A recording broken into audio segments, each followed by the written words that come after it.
प्रिय छात्रों, आज हम आपके साथ आए हुए हैं व्यंजन संधि। यानी आपको मैंने स्वर संधि पढ़ाया, स्वर के सभी प्रकार को पढ़ा दिया। अब व्यंजन में कई प्रकार हैं, लेकिन व्यंजन के अगर हम प्रकार पढ़ाएंगे तो कम से कम 5 दिन लगेंगे। तो हम आपके व्यंजन संधि के मुख्य नियमों को आपको समझा रहे हैं, उसको समझिए। ये जान लीजिए आपके सामने 16 उदाहरण है। अगर ये 16 उदाहरण मात्र लिख लेते हैं तो आपके एग्जाम में आने वाली व्यंजन संधि इसी उदाहरणों में से बार बार पूछी जाती है। मैं बहुत सेलेक्ट करके उदाहरणों को लिखा हूं, आप इसको देखिए, समझिए। तो पहला है हरिश्चंद्र। हरिश्चंद्र थोड़ा विवादित प्रश्न है। विवादित यह है कि व्यंजन में भी आता है, विसर्ग में भी आता है, लेकिन हम लोग पहले व्यंजन पढ़ रहे हैं तो व्यंजन में देखेंगे। हरिश्चंद्र का विच्छेद जो होगा वो होगा हरिश धन चंद्र।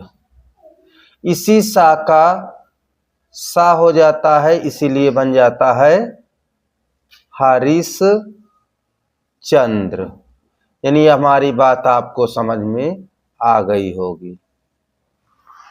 उज्ज्वल, उज्ज्वल का संधि विच्छेद होगा उत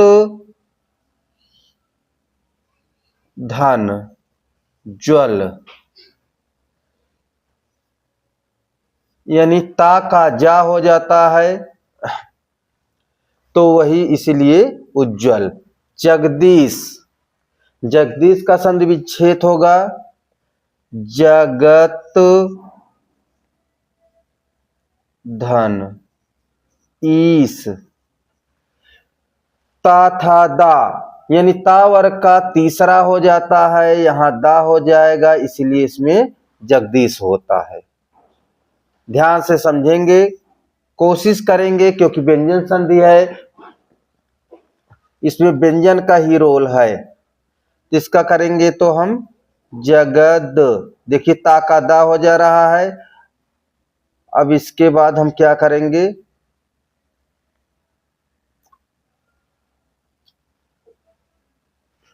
जगदीश। वागीश, वागीश का संधि विच्छेद होता वाक धन ईश।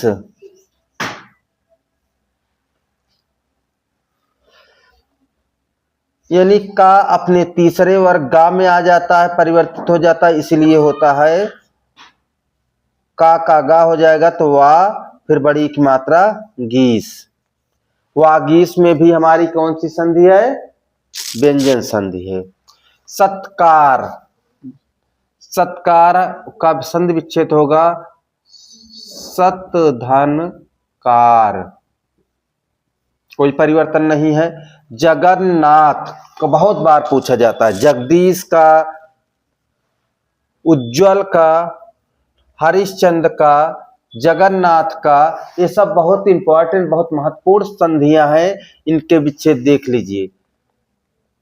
इसका विच्छेद होगा जगत धन नाथ। तल्लीन, तल्लीन भी बहुत पूछा जाता है। तल्लीन का संधि विच्छेद होगा तत् धन, यानी ता के बाद अगर ला आता है तो ला में परिवर्तित हो जाता है, इसलिए तल्लीन में भी तत् धन लीन। उच्छ्वास, उच्छ्वास का संधि विच्छेद होगा उत धन श्वास।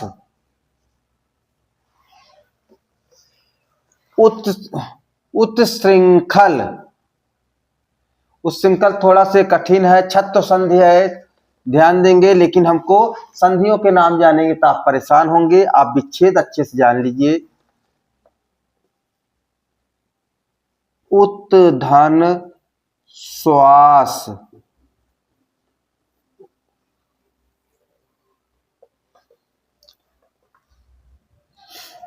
आगे उल्लास, यह है उत्श्रृंखल है, ये गलत है, इसको ध्यान से देखिएगा। उत धन श्रृंखल होगा इसका, उत धन श्रृंखल।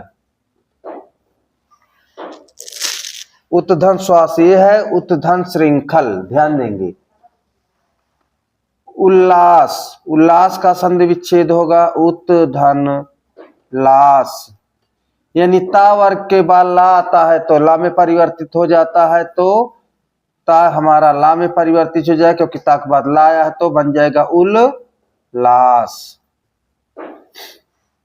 उल्लेख, उल्लेख का भी संधि विच्छेद होगा उत्धन लेख, ये भी सेम ऊपर वाला नियम है, क्योंकि ता के बाद ला आता है तो ला हो, ता के बाद ला आता है तो ला हो जाता है, तो इसको हम बनाएंगे ता का ला कर देंगे उल्लेख। ध्यान से देखेंगे,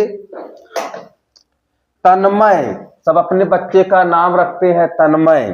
अब तन्मय का संधि विच्छेद देख लीजिए,